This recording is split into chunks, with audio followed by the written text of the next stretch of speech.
Hey guys, welcome back. It's Mel here. In today's video, I'm going to do another foundation review and wear test. Today's foundation is going to be the Estée Lauder Double Wear Stay in Place Makeup. Sorry if I'm looking a little crazy right now. I needed to do my eye makeup before I put on my face makeup. I've had this for a year or so before I've gone cruelty-free. If you're new to my channel, I do tend to just buy almost everything right now, cruelty-free brands and products. So this is not one of them, but it's very iconic. It's absolutely one of my favorite foundations, and I wanted to do a wear test today because I am turning 30 soon and I want to wear this foundation for my birthday. I just want to make sure that it has the wear power that I remember. So that is the foundation I'm going to review today. I'm going to apply it with you guys, one side with a sponge, one side with a brush, see how it goes, and then I'll do a few check-ins throughout the day so you guys can see how it wears as well. So we are gonna jump into it. Before we get started, if you like this video, please give it a thumbs up, and if you're new here and you want to see more beauty videos by me, hit subscribe down below. So let's get started.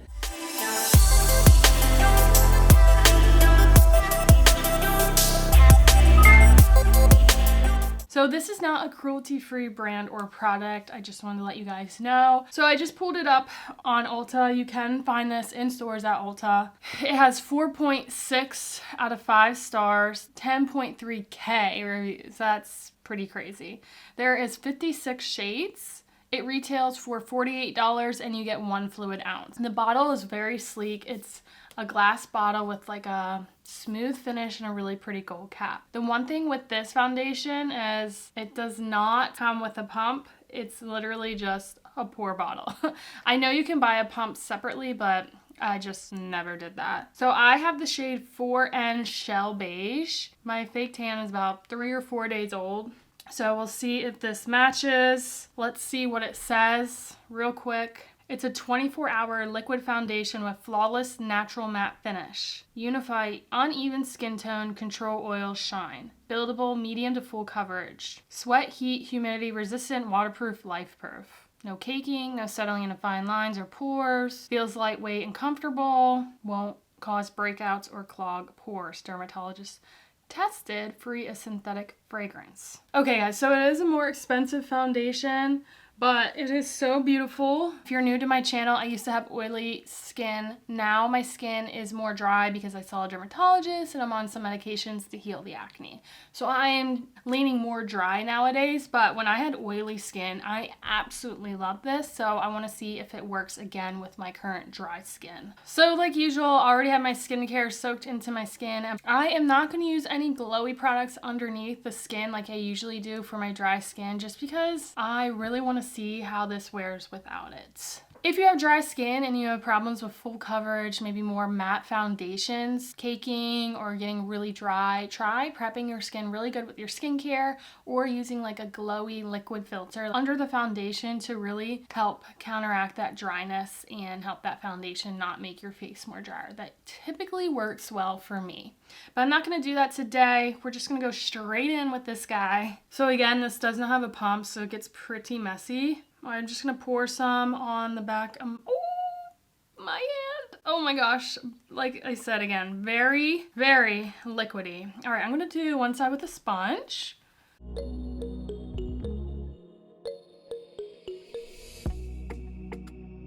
So yeah, this is pretty dark for...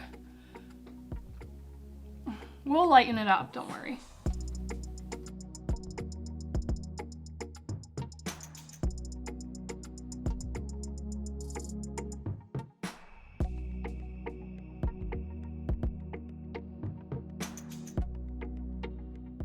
Okay, so here's the first side with the sponge. I pretty much used almost all the product on my hand just because the sponge does soak up more product. It's looking really good. Good coverage. It really covered everything. It's looking pretty smooth. So the other side, I am going to use a makeup brush. I am actually just going to smear off what's on the cap just because I don't want to waste product.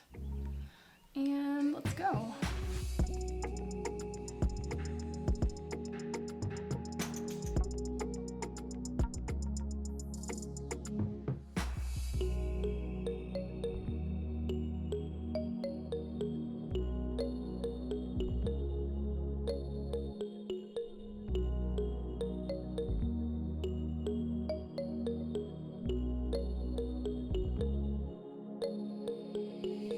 So here's the side with a brush. I definitely got more coverage, didn't have to use nearly as much product. I think I kind of like the sponge side just because it sheared it out a little. I think it will dry down really nice. That's looking pretty good. So this is definitely full coverage and flawless. And like that's only one layer. I feel like if I were to build it up, I wouldn't want to or start to get looking cakey, but just one layer gives amazing coverage.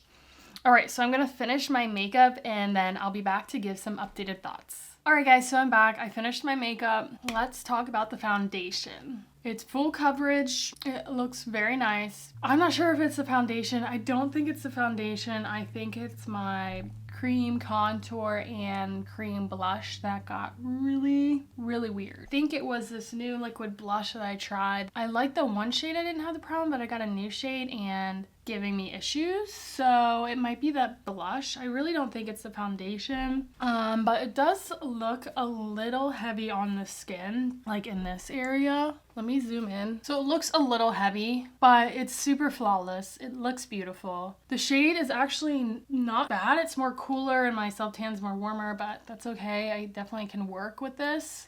Definitely looks super full coverage. I think my pores show a little bit, but they're pretty muted. I just don't know if it's gonna get cakier as the day goes on or how it's gonna wear, so we will see how that goes, but this is just a close-up.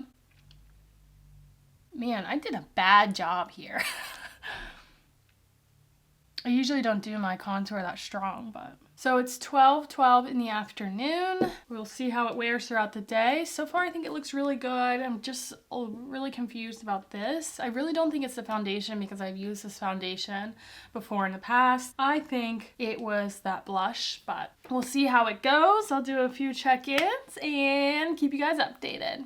Hey guys, I'm back. It is now 2:02. So it's been about 2 hours. I just want to do a check-in. It is actually the first hot day of spring. It's like over 70 degrees today. So this is going to go to a good test. Even though I have dry skin, I still, on a really hot day, will get some glow coming through, which isn't a bad thing for me, but it's still looking pretty good. I haven't really done much. There's some glow coming through, but I like that because I want it to look skin-like. This is how it's looking. Still looking pretty good. My cheeks are just a mess. Ignore that. It's not creasing or anything around the nose. Still looking pretty good. I'll check back in a few more hours to see how it's going. Stay tuned and I'll be back. Hey guys, I am back. So it is now 7:46, so it's almost 8 o'clock. So it's almost been on for 8 hours and let's take a look. The coverage has not budged.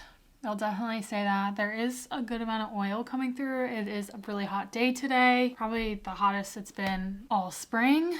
So even though there's been some oil come through, the coverage is still just as good as when we applied it. There is some oil coming through, but I don't mind that again because of my more dry skin. And it was really hot today. Some of the bronzer is wearing away, but that's just because I touch my hair a lot. But overall, it's looking still really good and flawless. So I guess there's a reason why this foundation gets such good reviews. It's been almost 8 hours and it kind of looks like my foundation has not budged. There has some moisture been coming through, but if you really prep your face well enough, I didn't really prep it enough for like oil control, but if you prep it well enough for oil control, this would be a really good foundation.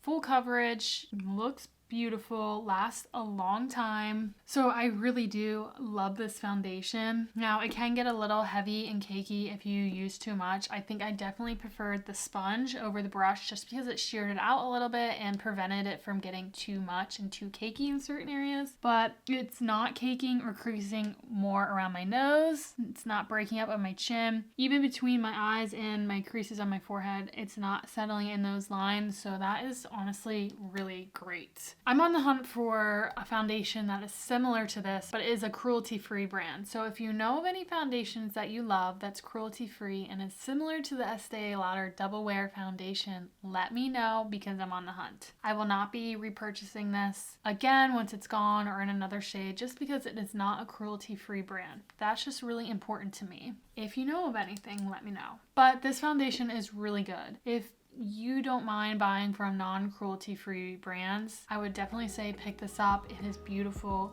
It wears great if you're looking something for full coverage for a special event, special occasion. This is absolutely beautiful, great wear power, great coverage, and you can't go wrong with this. So guys, that is it for this video. Give it a thumbs up if you liked it. Hit subscribe down below if you want to see more beauty videos by me. I also have a few more foundation review and wear tests on some other foundations, and I try to get a new one out each week. So thank you so much for watching, and I'll see you next time. Bye!